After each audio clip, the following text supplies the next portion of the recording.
어머니, 전쟁은 왜 해야 할까요? 저는 무서운 생각이 듭니다. 지금 내 옆에서는 수많은 학우들이 죽음을 기다리는 듯 적이 덤벼들 것을 기다리며 뜨거운 햇빛 아래 엎드려 있습니다. 어쩌면 제가 오늘 죽을지도 모릅니다. 하지만 저는 살아가겠습니다. 꼭 살아서 가겠습니다. 어머니, 상추쌈이 먹고 싶습니다. 찬 옹달샘에서 이가 시리도록 차가운 냉수를 한없이 들이키고 싶습니다. 어머니, 안녕. 안녕은 아닙니다. 다시 쓸 때니까요. 그럼, 네.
우리 세상문사 스님들 먼저 인사부터 할까요? 반갑습니다. 이곳은 칠곡에 있는 호국평화기념관입니다. 6월 그 호국보훈의 달을 맞이해서 한국전쟁 한 번 더 생각하고 나라를 생각하는 그런 뜻에서 이곳을 찾았는데 어떠세요? 둘러보니까.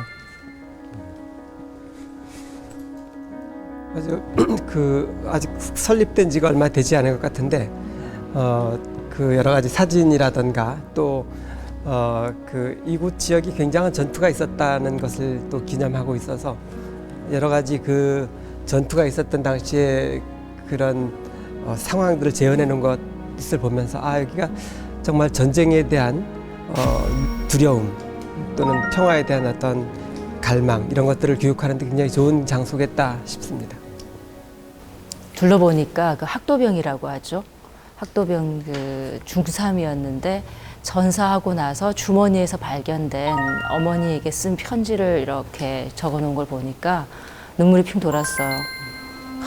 참 이런 전쟁의 비극은 다시는 일어나지 않아야 될 일이고 저희가 또 전후 세대지 않습니까? 그래서 전쟁의 그 참상을 제대로 파악하지는 알지는 못하더라도 오늘 이 평화기념관 여기 와서 이렇게 둘러보니까요.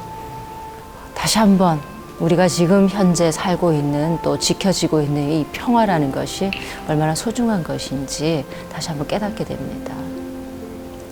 실제로 세계에서 여러 가지 지금도 전쟁이 이렇게 있기도 하고 또 간혹 이제 전쟁까지는 아니라도 테러가 이렇게 있는데 우리나라처럼 이렇게 그 남북이 이렇게 휴전 상태로 진행되고 있는 나라가 유일하죠. 우리나라가. 전 세계적으로 딱 한 군데죠. 지금 우리한테 전쟁이라고 하는 것은 그냥 기록으로만 남겨진 것 같아요. 현재 진행, 어쩌면 휴전이라는 의미가 전쟁의 현재 진행형의 의미가 있는데 우린 그냥 기록으로만 기록으로만 기억되어지는 전쟁이 아닌가 싶은데 여기 와서 보니까 그런 여러 가지 좀 더 실감나는 그런 장면들을 보면서 기록으로서의 전쟁이 아니라 정말 전쟁을 고통 이런 것들을 들여다보게 되네요. 아까 들어오면서 보니까 그 철모가 그 총탄 맞은 철모 한두 군데가 아니에요. 거기에 이렇게 있고 그 전사했던 또 유명한 전투가 총탄마다에 이렇게 적혀 있더라고요. 그리고 또 위에서는 그 55개의 탄피가 쏟아져. 그게 55일간 탄 어떤 총알이 멈추지 않았다라는 의미인 것 같더라고요. 그래서 융단 폭격이라는 말이 융단이라고 해서 어떤 느낌일까 이런 생각이 들었었는데 아까 그 자료 화면상 이렇게 보니까 하늘에서 정말 융단을 덮듯이 그렇게 쏟아져 내리는 탄피들 보니까 그 철모가 약간 네. 머리를 상징하잖아요. 네, 네. 그 위에서 이렇게 그렇게 많은 폭탄들이 막 쏟아붓는 듯한 그런 걸 상징하는 것 같고. 여기를 이제 그 지나가면서 이 지역을 지나가면서도 다부동 이렇게 쓰여질 때마다 다부 좀 특이한 이름의 지역 이름이다 생각을 했는데 여기가 그 유명한 이제 다부동 전투가 있었던 곳이고 여기서 아마 제일 굉장히 치열했다고 하죠. 긴 시간 동안 네. 전투가 있었답니다. 55일 전투가 이렇게 진행됐던 곳인데 아까 그 철모 위에 탄피가 바로 그 55일 전투를 상징하는 그런 그 숫자라고 하네요. 네, 제가 아까 이렇게 읽어보니까요. 아군이 11,000명 그리고 또 적군이 3만 명 정도.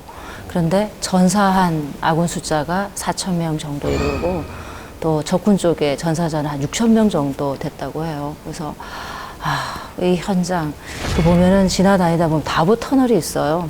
거기 보면은 이 대구 경북 부근에 사시는 분들은 그곳 지나갈 때 이렇게 교통사고가 많이 난다라는 그런 말씀들을 하시더라고요. 그래서 그런 어떤 영향도 있지 않나라고 한 번씩 스님들께서 이렇게 그 천도제도 지내는 그런 장면을 제가 본 적이 있었거든요. 나는 네. 개인적으로 이제 군법사를 가기 위해서 훈련을 하면 네. 마지막 200km 행군이 있어요.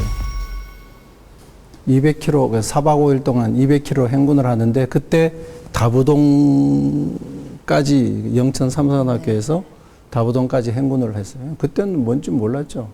그냥 영천에서 가까운 우리 거기니까 돌았는가 했는데 그 다부동 지역을 행군하는 의미가 그렇게 있구나 하는 생각을 하게 됐고 또 이곳을 와서 보니까 우리가 단순히 이제 전쟁이 이랬다 저랬다 한 역사적 어떤 사실의 전개도 물론 중요하고 하지만 또 거기에 또 젊은 세대나 아이들에게는 재미를 더할 수 있게 체험장을 또 많이 만드는 군복 체험부터 또 실제 이제 요새 총 이런 거 또 그 옆에 아이들을 위한 아주 또 재미난 공간까지 이렇게 만들어 놓은 것을 보면서 이곳이 단순히 전쟁만을 생각하는 것이 아니라 진짜 평화를 같이 얘기하고 있는 그런 공간이구나. 실제로 이제 여기 기념관에 와서 둘러보니까 다시 한번 그 정확한 어떤 그런 역사도 알게 되고 전쟁의 역사라고 하면 좀 그렇지만은 그런 전쟁의 역사, 한국의 역사에 대해서 다시 한번 생각해보는 계기가 되는 것 같습니다. 우리도 매년 이게 6.25만 되면 그 여러 가지 전투에 대한 이야기라든가 또는 6.25 참사항에 대해서 이제 그 어떤 그 실제 전투에 참여하셨던 분들의 증언도 듣기도 하고 또 그때 당시 때 피해라든가 이런 얘기들을 매번 들으면서도 실제 그것을 그러고 나서도 전쟁 이후에 한 60년이 지난 이후에까지도 그 전쟁에 대한 위험은 매번 있지 않습니까? 매번 어떤 무기가 생산됐다는 등 어떤 데서 그 서로 이렇게 대치했던 그런 상황이 이렇게 전개됐다는 등 여러 가지 이유가 있는데도 불구하고 정말 전쟁에 대한 두려움을 내가 평소 때 생각하고 사나? 생각해 보면 그렇게 전쟁에 대한 두려움에 무덤덤해진 것 같아요. 그 이제 그 영도다리 있잖아요. 우리가 바로 앞이 영도다리인데 그때 그 다리가 특이하니까 모든 사람들이 사람을 아까처럼 이별하잖아요. 그러면 이제 어디로 오라고 하냐면 이제 영도다리로 오라고 한대요. 거기서 사람 만나자고. 그래서 거기가 늘 사람이 그렇게 꽉 차고 말하자면 이별한 사람들을 만나는 어떤 꿈의 장소가 그 영도다리였던 거죠. 그리고 그 용두산 자체가 온 그 판잣집에서 그 사람들이 겨우 이제 그냥 목숨만 부지하고 그 영도도 대부분 그런 사람들이 모여서 살았답니다. 미탐 뒤쪽에 그 광복동 그쪽으로 임시정부가 내려와 있었거든요. 그러다 보니까 그쪽에 이제 모든 그 정치 뭐 이런 그 나라를 이끌어갔던 사람들이 그쪽에 많이 이제 와 있었고 그쪽 주변으로 해서 아마 그런 추억들이 아마 많이 있을 건데 네. 사실 우리 젊은 세대를 넘어서 지금 어린 아이들에게 있어서는 전쟁은 더 어쩌면 꿈 같은 얘기이죠. 그래서 사실 우리 이제 홍법사에서는 이 6월 호국 보훈의 달을 맞이해서 6월 6일이면 호국 영령을 위한 천도제를 지낸 것이 이제 그렇죠. 오랫동안 해오셨죠. 올해가 26회째를 하고 있어요. 그래서 오전에는 호국 영령 위령 천도제 하고 오후에는 아이들 청소년들을 위해서 나라 사랑 그림 그리기 글짓기 서예 그런 대회를 하는데 지금 하고 있는 입장에서도 보면 진짜 나라 사랑의 의미를 더 느끼기보다 거기에 걸린 상, 어떤 상을 받는 여기에 사실은 관심이 더 있지 그 나라 사랑, 뭐 민족, 국가 여기에 대한 개념은 옛날에 비해서는 지금 전혀 어찌 보면 없다 할 정도로 아쉬운 그런 상황인 것 같아요. 저도 처음 왔지만 너무 소중한 공간인 것 같고 또 젊은 사람들 또 아이 청소년에게도 이런 곳은 꼭 방문을 해서 그 아무리 그 힘들고 이렇게 관계가 불편하더라도 우리 탐진찰 진심이잖아요. 진심이 얼마나 위험한 그런 결과를 초래하는지 그거를 현장에서 이렇게 볼 수 있는 것 같거든요. 이 공간이 너무 소중하고 우리 그 시민들이 꼭 한번 방문했으면 좋겠다. 배우는 게 참 많은 것 같아요. 그렇죠. 이런 말이 있더라고요. 세상에는 좋은 전쟁이란 말은 없고 또 나쁜 평화란 말도 없다라는 그런 말을 이렇게 생각해 보면서요. 누군가를 해치려고 하는 이 전쟁이라는 비극 절대로 일어나서는 안 되고 이런 또 공간을 돌아보면서 평화에 대해서 다시 한번 생각해 보는 계기가 되는 거 참 좋은 시간인 것 같습니다. 우리 경전에서도 보면 왜 부처님 당시 때도 그 전쟁에 대한 이야기가 있잖아요. 뭐 그때는 전쟁이라는 표현보다는 어쩌면 그 부족과 부족끼리의 싸움인데 이렇게 그 로히니 강변 사이에서 이렇게 그 농사짓던 분들이 서로 이렇게 물을 자기네 그 땅으로 대기 위해서 나라와 나라 그 가베라국하고 네. 꼴리아족하고 오슬라국하고 물 때문에 싸움을 일으키지 않습니까? 근데 부처님께서 이제 그 중재자로 나셔서 물이 더 중요한지 사람의 생명이 더 중요한지 이렇게 그들에게 이제 질문을 해서 정말 우리가 물 때문에 서로를 죽이거나 또 서로를 또 이렇게 생명을 없애는 그런 어리석음을 범하고 있구나라는 반성을 일으키겠다는 기록이 나오잖아요. 많은 세상에 많은 전쟁들이 어쩌면 그 부처님께서 말씀하신 것처럼 그런 탐심 때문인 것 같아요. 탐심이 또 이루어지지 않으면 분노를 일으키고 그런 탐심과 분노가 또 다시 어리석음 때문에 이제 전쟁을 통해서 뭔가 해결하려고 하시면 이게 다 결국은 탐심 때문에 일어나는 현상이 아닐까 싶어요. 이 세상에 없어야 될 뭐 여러 가지가 많이 있지만 그 중에 어쩌면 전쟁이라고 하는 것이 없어야 할 가장 첫 번째가 아닐까.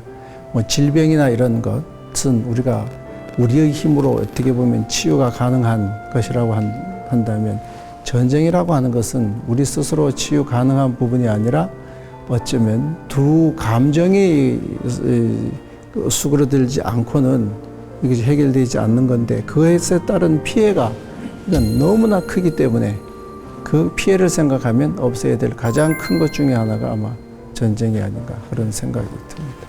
저번에 그 드라마 뭐 나폴레옹의 그 러시아 그런 전쟁을 다룬 약간 다큐 같은 게 있었는데 그걸 보니까 어떤 뭐 나라를 확장시켜야 된다라고 하는 그런 그 어떤 지도자의 그거 하나로 얼마나 많은 그 뭐 몇십만이라더라 그런 사람들이 목숨을 잃고 그런데 그런 사람을 영웅이라고 어디 우리 어릴 때 보면 책받침에 나폴레옹 그게 너무 부끄럽고 아, 진짜 우리가 알고 있는 영웅이라는 사람들이 뭐 징기스칸이니 뭐 그 많은 사람들을 희생한 그런 사람들이 정말 우리가 영웅으로 봐야 되는가?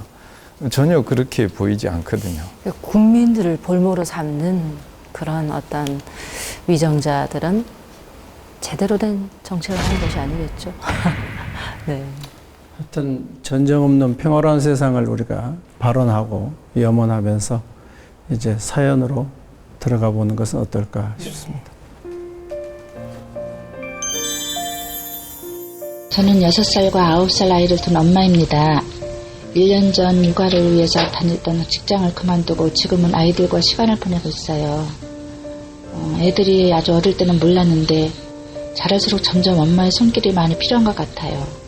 특히 요즘은 엄마의 관심이 아이들의 유치원이나 학교 생활에 많은 영향을 미치기 때문에 엄마들 모임에서 나가서 정보도 얻고 친분도 쌓는 게 중요하더군요. 저도 뒤늦게 새로운 사람을 알아가며 모임에 참여하고 있는데 제가 오랫동안 직장 생활을 해서 그런지 엄마들의 모임에 잘 적응을 못하겠더라고요. 아이들 교육에 관해 경쟁하는 듯한 분위기에 휩쓸리는 것도 싫고 그런 모임에 다녀오고 나면 우리 아이만 뒤처진 것 같아서 속상합니다.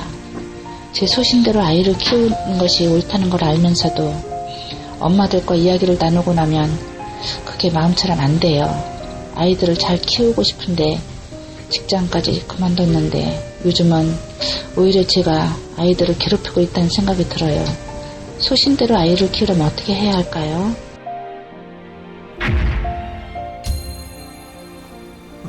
소신껏 키워야죠. 소신대로 아이를 키운다는 게. 네. 해남사에 유치원이 있었습니다. 지금은 잠시 휴원 중인데 그 유치원을 제가 이제 주지로 가서 그 유치원이 굉장히 좀 낙후돼 있었어요. 그래서 이걸 좀 살려보려고 자모들을 다 모셔서 그들에게 질문을 했었습니다. 그 잘하는 아이로 만들고 싶은지 행복한 아이로 기르고 싶은지 질문을 하고 근데 다 행복한 아이로 기르고 싶다고 해요. 그래서 내 그 어린아이에 대한 어떤 동국 유치원의 그 교육과는 우리 아이들이 뭐 영어를 잘한다거나 한문을 많이 쓴다거나 이런 기능적인 성장보다는 아이들이 잘 뛰어놀고 아이들이 좀 더 자연과 이렇게 동화될 수 있는 시간들을 많이 갖고 싶다. 거기에 동의하느냐 그랬더니 다 거기에 동의한다고 했어요. 근데 이제 그런 시간을 가지면서 한 조금 시간이 지나다 보니까 그 자모들이 저에게 이제 그 항의를 해오는 겁니다. 왜 이 유치원은 영어 선생님, 원어민 영어 선생님 두지 않죠? 왜 우리 아이들한테 영어 가르치지 않죠? 왜 우리 아이 한문으로 이름 쓰는 거 가르쳐주지 않죠? 이런 질문을 하는 거예요. 그래서 문을 닫게 된 건가? 아직 문을 닫은 상태는 아니고 시대에 부응하지 못했다라는 거죠. 그래서 엄마들이 원하는 것은 다 소신대로 키우고 싶고 또 엄마들이 원하는 것은 우리 아이가 정말 잘 뛰어놀고 건강하게 살게 하고 싶은데 막상 이제 친구들끼리 만나보면 우리 아이는 영어로 자기 이름을 얘기할 수 있어요. 우리 아이는 뭐 한문으로 자기 이름을 쓸 수 있어요. 이런 이야기를 들으면 아 지금은 얘가 잘 뛰어노는 것이 좋아서 건강해서 좋은데 나중에 저러다가 다른 아이들에게 뒤처지면 어떡하지 이런 염려가 굉장히 많은 것 같아요. 네. 어쩔까? 제가 한동안 공부방을 운영을 했었어요. 그런데 중고등학생들 하면서 이렇게 느낀 것이 뭐냐면 정말 학교 수업 마치고 나면은 바로 공부방으로 와서 국영수 공부를 시작을 하는데 엄마들만 그것을 원하는 것이 아니라 엄마들도 무조건 지금 우리 상담해 주신 분처럼 소신껏 뭘 뛰어놀게 하고 뭔가 창의적인 어떤 그런 교육을 시키고 싶다라는 그런 마음도 있는 반면에 시대의 흐름이라고 생각하기 때문에 어쩔 수 없다라는 거죠. 그래서 이쪽 학원이 끝나면 저쪽 학원으로 데리고 가고 제가 이렇게 공부방 밖을 보면은 저녁 시간에 그 엄마들이 차를 가지고 와서 다음 학원으로 데리고 가기 위해서 대기를 하고 있는 거예요. 근데 아이들조차도 사실은 본인이 그런 과외나 뭐 이런 따로 방과의 어떤 수업을 받지 않으면은 뒤떨어진다는 생각을 굉장히 많이 가지고 있다라는 거예요. 그래서 다른 아이들은 뭐 국영수 말고 다른 거 더 수업도 더 많이 받는데 내가 한 과목이라도 덜 한다면은 학교 뭐 다시 뭐 대학을 간다거나 이런 거에 굉장히 뭔가 장애가 되지 않을까. 이런 것들이 우리 사회 전반적으로 팽배해져 있다라는 것이죠. 그래서 뛰어노는 것이 문제가 아니라 요즘에는 어떻게 공부를 해서 어떻게 잘해서 어떤 좋은 대학에 가느냐, 또 어떤 걸 성취하느냐, 이것 생각들로 인해서 참, 뭐라고 해야 되나요? 저희는 좋았었습니다, 그 시절에. 부모의 가치와 소신, 그리고 아이의 생각 사이에 공감대가 있지 않으면 나중에 부모는 성취감을 가져도 아이는 행복하지 않는, 이게 숙제인 것 같아요, 삶에 있어서. 그 얼마 전에 작년인가 재작년쯤에 그 유엔 아동기구에서 우리나라 정부에 어떤 특별한 권고를 했던 것을 그 기억나는데 아주 부끄러운 권고예요. 우리나라 아동들이 너무나 놀지 못한다. 그래서 아이들에게 좀 더 건강하게 놀 수 있는 시간을 제공해 줘야 된다라고 하는 권고를 우리나라 정부에다가 이렇게 했다고 해요. 이건 어쩌면 그 엄마가 가지고 있는 소신이라고 하는 것이 어쩌면 그 경쟁을 통해서 이기는 것이 행복이다라고 정의 내리고 있는 것 아닌가? 경쟁이 아닌 가슴에서 느껴지는 행복이 아니라 뭔가 남과의 경쟁을 통해서 더 앞서는 것이 행복을 이루어내는 비결이다라고 여기니까 계속 그 경쟁으로 이기는 방법들을 가르치려고 하지 않나 이런 생각이 들어요. 그 아이 비교나 이런 것보다는 자기 아이에 대한 그 관심과 거기서 소신이라고 하게 되면 내 아이는 어떻게 더 좋다. 그러니까 아까 얘기했듯이 이 아이가 행복할 수 있는 최소한의 어떤 것에만 관심을 가지고 다른 것은 비교하지 않는 것이 어쩌면 가장 현명한 일이 아닌가 이런 생각을 하면서 다음 사연으로 갈까요? 네 분 스님에게 합장 올립니다. 저는 서울 도선사에 다니는 불자입니다. 젊었을 때는 사느라 바빠서 공부도 제대로 못하고 60이 넘어서 조금씩 기도하는 즐거움을 알아가고 있습니다. 스님들, 저는 요즘 아주 행복한 고민에 빠졌어요. 올 2월에 제 생일을 시작으로 100일 기도를 했는데 5월 30일이면 회향을 합니다. 그동안 혼자 100일 기도의 원을 세우고 하루도 빠지지 않고 절에 나가서 다달하니 기도를 했는데 기도를 마치는 날에 뭔가 특별한 회향을 하고 싶습니다. 주변의 말을 들어보니 어떤 분들은 기도를 회향하면서 스님께 공양을 올리기도 하고 어려운 이웃들에게 보시를 한다는데 저는 개인적인 사정이 넉넉하지 못해서 물질적인 회향은 부담이 됩니다. 분명히 제가 할 수 있는 좋은 회향이 있을 것 같은데 딱 떠오르지 않습니다.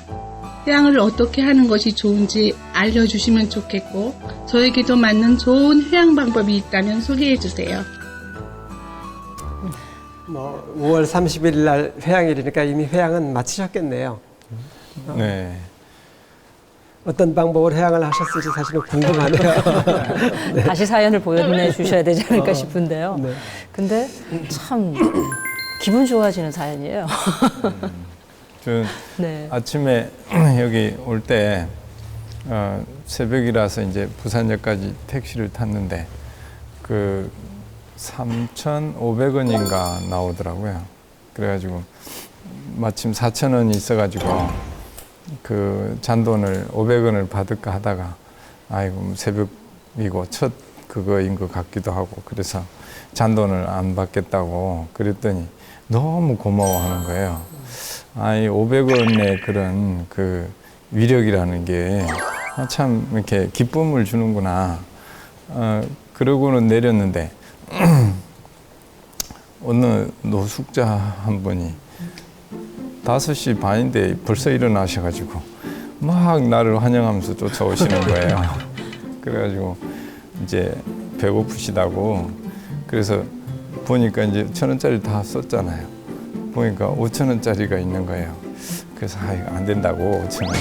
그래 저만큼 가다가 좀 그래서 다시 오시라고 해가지고 5,000원 드리고 이제 제발 그 약주 드시지 마시고 맛있는 거 사 드시라고 그러니까 이제 좋아하시더라고. 그래서 우리가 이제 회양 이렇게 자기가 가진 거나 내가 역량이 있는 걸 나눔이잖아요. 근데 가지고만 있을 때는 아무 그게 뭐 기쁨이 될 수 없지만 결국 그것이 기쁨이 되고 공덕이 되는 거는 나눌 때잖아요. 근데 우리는 너무 큰 것만 나누려고 내가 뭐 엄청나게 뭘 해가지고 그때 나누겠다고 이러는 거예요. 그래서 이제 그때 작은 내 그냥 역량 안에서도 얼마든지 그런 기쁨을 줄 수 있고 나눔의 기쁨, 나눔의 어떤 행복, 공덕을 지을 수 있더라. 그런 걸 아침에 오면서 느꼈습니다. 저희는 얼마 전에 법화경 독송 기도를 했어요. 하면서 또 기도비를 조금씩 내시지 않습니까? 그때 그 기도비를 가지고 어린이 환우들을 위해서 회양하면서 그 단체에 기부를 해보는 건 어떻겠느냐 이렇게 이제 제안을 드렸더니 다들 흔쾌히. 근데 평상시에 우리 이렇게 뭐 백일 기도나 다른 일반 기도를 붙였을 때는 참여율이 조금 적으셨어요. 그런데 우리가 기도하면서 이 좋은 에너지를 회양하면서 아픔을 겪고 있는 어린이들에게 그 에너지를 전달해주면 좋지 않겠느냐, 기도 더 열심히 해야 되겠다 이런 말씀을 드렸더니 새벽 4시 저녁마다 참여를 너무 잘하시는 거예요. 그래서 그런 남을 돕겠다라는 발언을 가지고 누군가를 도울 수 있다는 그 마음을 가지고 하는 기도의 에너지는 대단하고 그렇게 회양하는 방법도 참 좋다라는 생각이 들더군요. 이제 100일 기도를 이제 한 번 해서 회양을 했잖아요. 이제 일생에 100일 기도를 한 번 할 일이 아니라 이제 100일 기도를 했으니까 또다시 100일 기도, 또다시 100일 기도 이렇게 해서 계속 기도가 이어졌으면 첫째 좋겠다라는 생각을 해요.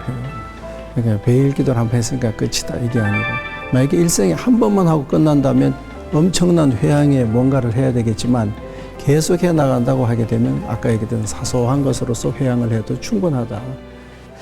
저는 가끔 이제 기도의 시간들을 마음의 근육 키우기라고 이렇게 표현하기도 해요. 100일 동안 끊이지 않고 기도가 이루어졌다면 분명히 마음 안에 단단한 근육이 형성되어져 있을 거고, 그리고 이제 100일 기도를 마치면 단 하루의 회양 시간이 아니라 사실은 그 기도를 통해서 단단해진 그 근육을 실제로 이렇게 사용해 보는 거죠. 누군가에게 그 용서해야 될 사람에게 용서를 한 번 더 이렇게 시도해 보고, 또 어떤 감사를 표현해야 될 사람들을 떠올린다면 평소 때 그 습관되지 않으면 감사가 일어나지 않거든요. 마음에 근육이 없으면 감사를 하면 좋다라는 생각이지만 실제 그 감사가 행해지지 않아요. 그래서 100일 동안의 기도를 하고 꼭 물질적인 건 말고라도 주변에 누군가를 좀 더 이렇게 헤아려 볼 수 있는 그 기도의 공덕이 조금 넓게 확장되어지는 그런 시간을 갖는 게 좋겠다 싶고, 물론 그 물질적인 회양도 굉장히 좋습니다. 아주 작은 물품이라도 그 좀 소박하게라도 준비해서 내가 100일 동안의 기도를 했고 그 나의 100일 기도를 기다려준 누군가, 가족들에게라도 또 100일 기도를 하면서 많은 사람들이 내 기도를 도와주거든요. 여러분들이 도와주거든요. 그래서 그 도와주셨던 분들에게 아주 작은 마음의 정성을 표하게 되면 또 다른 누군가에게 그 100일 기도를 인연 맺게 해주는 좋은 계기가 되고, 이것 저는 또 다른 회양이라고 생각해요. 나 혼자만의 기도가 아니라 다른 누군가도 또 나와 같이 100일 기도를 이어갈 수만 있다면 그것 아주 좋은 법 회양이다 또는 기도 회양이다 이런 생각이 들어요. 그 보현은 처음이 친절한 예경 잘하고 또 그 칭찬하고 찬탄하고 경청하고 존중하고 그게 결국은 기도한 사람의 수행한 사람의 그 변화된 회양이 아닌가. 세상에 대한 회양이고 나 자신에 대해서도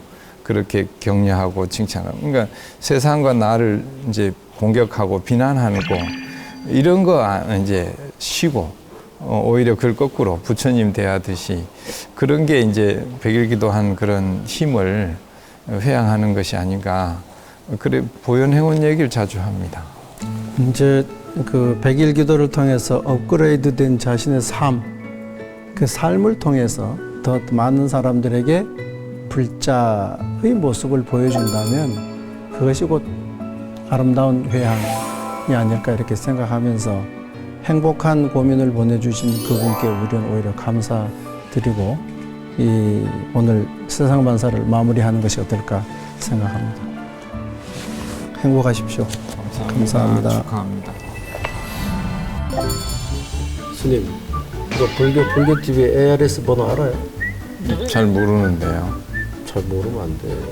이거 빨리 이거 불러봐요. 이거 네.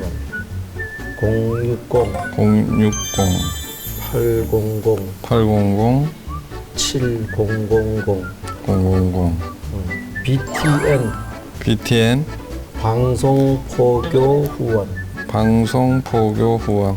이래가지고 예. 매일 매일 매일 안 도시더라고. 알았어요. 한 통에 5천 원인 건 알죠? 네, 알겠습니다. 네, 됐어요. 매일매일 누르겠습니다. 매일매일 누르세요.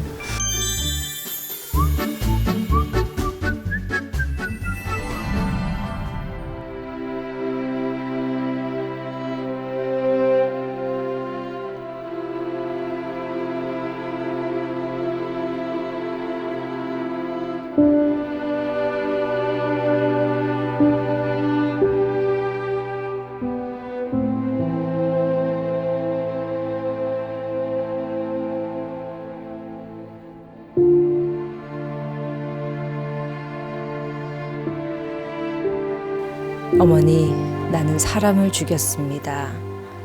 돌담 하나를 사이에 두고 10여 명은 될 것입니다. 수류탄이라는 무서운 폭발 무기를 던져 일순간에 죽이고 말았습니다. 적은 다리가 떨어져 나갔고 팔이 떨어져 나갔습니다. 너무나 가혹한 죽음이었습니다. 어머니, 전쟁은 왜 해야 할까요? 저는 무서운 생각이 듭니다. 지금 내 옆에서는 수많은 학우들이 죽음을 기다리는 듯 적이 덤벼들 것을 기다리며 뜨거운 햇빛 아래 엎드려 있습니다. 어제는 내복을 빨아 입었습니다. 청결한 내복을 갈아입으면서 저는 왜 수위를 생각해냈는지 모르겠습니다. 어쩌면 제가 오늘 죽을지도 모릅니다. 하지만 저는 살아가겠습니다. 꼭 살아서 가겠습니다. 어머니, 상추쌈이 먹고 싶습니다. 찬 옹달샘에서 이가 시리도록 차가운 냉수를 한없이 들이키고 싶습니다. 어머니, 안녕. 안녕은 아닙니다. 다시 쓸 때니까요. 그럼, 네.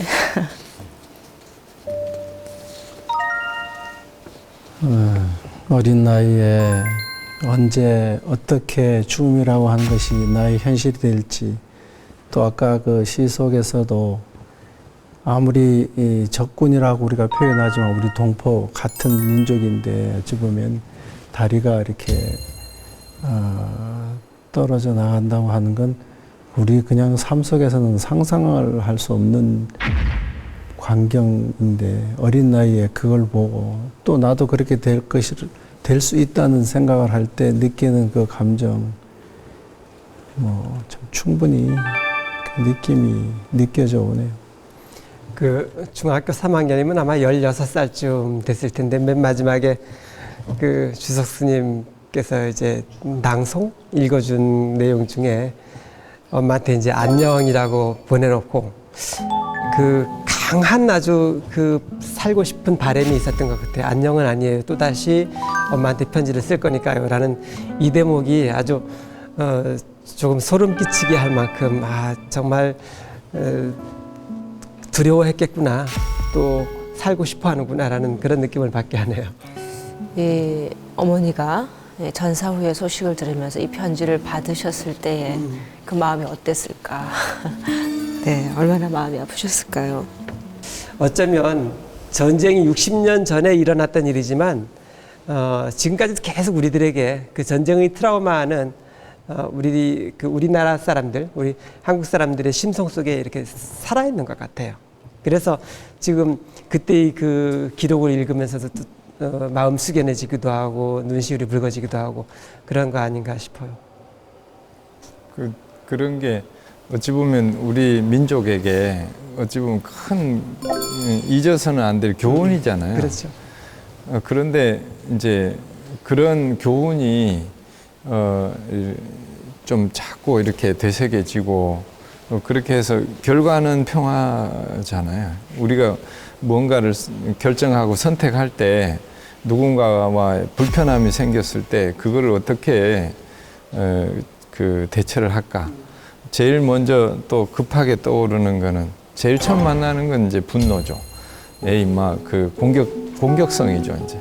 그렇지만 그걸 이제 우리가 자꾸 뭐 되새기고 아, 이것이 끝이 아니구나. 더 큰 그 어떤 업이 생길 것이다. 그리고 그거를 이제 어떤 이해하고 받아들이고 수용하는 그 마음의 폭을 얼마나 넓힐 수 있느냐가 우리 과제인 것 같아요. 앞으로는 우리 삶 속에서도 미운 사람이 있더라도 뭐 공격하고 없애려고 하는 것보다는 나 자신이 그걸 수용하고 포용하고 인내하고 그런 것이 찬탄받고 이렇게 훌륭하다고 칭찬받고 누구 죽인 것이 칭찬받는 것이 아니라 그런 분위기가 되면 좀 평화로 승화가 되지 않을까, 가치가 있지 않을까, 그 아이의 죽음이. 그런 생각을 해요. 지금 중학교 2학년, 3학년이라고 하지만 사실은 이제 그분이죠. 우리 입장에서 보면. 만약에 살아 계시다고 하면 80대? 아마 어쩌면 살아 계셨다면 지금 이 시대를 같이 살고 계실 분들이에요. 그렇기 때문에 어쩌면 지금 연세 드신 전쟁 세대에 대한 참전했던 그분들의 세대에 대해서 우리가 사실은 그 고마움과 감사한 마음을 충분히 가져야 되고, 또 하나는 이제 우리나라의 학도병도 학도병이지만 사실은 어디로 가는지도 모르고 참전을 했던 외국의 참전 용사들도 굉장히 많습니다. 그 외국에서 참전 용사로 오셨다가 사실은 돌아가신 분들도 있고 지금 아직 생존해 계신 분들도 있는데, 그 참전 용사, 외국에서 오셔서 참선해서 우리나라를 지켜주셨던 분들에 대해서도 사실은 우리가 아직은 잊어서는 안 되고, 그분들의 마지막 세대가 지금 80대, 90대, 이제 얼마 안 있으면 그런 분들도 이제는 세상에 다 안 계실 분들이거든요. 그러니까 이번 호국 보훈의 달을 맞이해서 우리가 또 생각해야 되는 건 우리의 참전의 어떤 학도병으로부터 시작을 해서 외국에서 와서 진짜 우리나라를 도와줬던 그런 그 외국 참전 용사까지 한번 마음에 새기는 그런 시기나 시간이 되었으면 좋을 것 같은데, 그런 마음을 안고 이제 편지 한번 제가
시집살이를 호되게 하고 계시는 거예요. 그죠? 연세 드셔도. 복수하시라고 말씀드리고 싶은데 그 대신 똑같은 복수는 별로 이렇게 유용성이 없을 것 같아요. 오히려 좀 뭐 결론적인 얘기긴 하지만 더 차라리 잘해드리는 것으로 복수. 어머니는 나에게 그런 고통을 주셨지만 나는 반대로 어머니와 다릅니다라는 방법으로 복수를 하는 방법도 한 가지 그 복수의 방법일 수도 있겠다 싶어요. 전쟁 얘기만 시어머니와의 네. 전쟁. 갑자기 분위기가. 네. 형제가 있었다고 해요. 굉장히 동생이 힘들게 살다가 말 한 마리만 구하면은 어떤 장사길에 멀리 가서 장사를 해서 돈을 좀 벌어올 수 있을 것 같아서 형님을 찾아가서 말 한 마리 살 수 있게 돈을 좀 구워달라. 형님이 거절을 해버린 거예요. 굉장히 이제 고생을 하다가 고생 끝에 정말 부자가 된 거예요, 동생이. 이제 금이 환영했겠죠. 했는데 반대로 이제 형이 정말 공경한 처지에 놓여버린 거예요. 형이 다시 찾아와서 동생을 도와달라고. 이 동생을 어떻게 했을까요? 고민했겠는데. 고민했을까요? 반대로 형님이 원하는 무엇이든지 다 공급을 해주고 함께 살아갈 수 있는 방법을 만들어줬다고 해요. 그래서 그 끝에 이런 말이 있더라고요. 진정한 복수는 이런 것이다라고. 스님 말씀과 같은 맥락이겠죠. 어쩌면 우리는 삼자잖아요. 삼자니까 우리는 얼마든지 그렇게 해주고 싶죠. 말을 할 수 있죠. 근데 그렇게 해야 되겠더라고요. 그러니까 우리는 네. 얼마든지 말을 할 수 있는데 이 당사자 입장에서는 얼마나 그것이 한이 되었으면 지금 이렇게 글을 보냈을까요? 그러니까 그 입장에서 보게 되면 이게 용서라고 하는 게 우리가 생각하는 것처럼 그렇게 간단치는 않을 거예요. 근데 분명히 우리 불자님이시니까 선지화 보살님이신데 인과법을 분명히 아실 것 같아요. 그래서 원인 없는 결과는 없다고 하죠. 그렇듯이 분명 이 생이 아니더라도 과거 생으로 한번 돌아가 본다면 저도 그런 생각을 해요. 어떤 내가 누군가로부터 나는 괴롭히지 않았는데 왜 이렇게 내 마음을 힘들게 할까라고 이렇게 생각을 하다가 나도 모르는 과거 생에 내가 저 사람 마음을 참 힘들게 했겠구나라는 생각이 들면 오히려 참회합니다. 내가 그리고 인과법을 이 생에 알고 있는 제 입장에서 잘 풀고 가야 되겠다는 생각이 들더라고요. 아는 사람 입장에서. 그렇게 모질게 지금까지 살면서 당했던 소위 시집살이라고 하는 것이 3세인과에서 보면 아마 전생에 내가 그 시어머니하고 관계 속에서 그런 원인을 제공했을 수도 있다 라는 생각으로 이제 그것을 내가 이 생에서 빚을 다 갚았다. 그러니까 이제 남은 시간 오히려 밥을 떠먹여주는 그 하나하나가 이제는 내가 당신에게 베푸는 덕이고 이게 인이고 이것을 통해서 다음 생에는 이런 관계가 아니라 더 아름다운 관계로 가는 이제 복을 짓는 일이라고 이제 생각을 하고 아까 얘기한 복수를 그렇게 해야 이 문제는 해결이 되지. 저도 요즘 그 건강경 이제 자주 매일 읽는다 했잖아요. 근데 거기 보면 그 부처님이 자기 얘기를 많이 들잖아요. 자기 예를. 당신이 전생에 뭐 억울하게 당했을 때 뭐 가리왕한테 뭐 활절신체를 다리를 끊기는 그런 고통을 당할 때도 고통은 있지만은 나라고 하는 것, 네가 나한테 말하자면 시어머니가 나한테라는 생각, 또 내가 시어머니한테라는 이런 것은 그런 것 때문에 우리가 고통스럽다라고. 당신은 그게 없었기 때문에 원망하는 마음이 없었지만 우리 이제 이분도 어찌 보면은 그 시어머니란 대상이 그 지금의 대상이 아니고 과거가 이렇게 붙여진 대상이잖아요. 지금 대상으로 보면 불쌍한 분인 거지 이제. 근데 그게 용서가 안 되고 이러는 거는 지금의 그 분 그냥 한 분의 노인이 아니고 그 쌓여 있는 그 업이 이렇게 붙여진, 여기 붙여진 게 아니고 붙여진 그런 시어머니로 보기 때문에 어떤 그런 화가 사라지지 않지 않냐. 그래서 이분도 그 혹시 시간 되면 경전을 계속 읽으면 그런 마음이 조금씩 녹아지지 않을까, 그런 생각이 듭니다. 자비심을 가지는 것만이 어쩌면 행복한 세상을 이끌어가는 것이다. 그래서 그 마음을 우리 여기 사연을 보내주신 분이 좀 가지시면 좋겠다는 말씀을 마지막으로 오늘 사연은 여기에서 마무리했으면 좋겠습니다. 행복하시기 바랍니다. 감사합니다.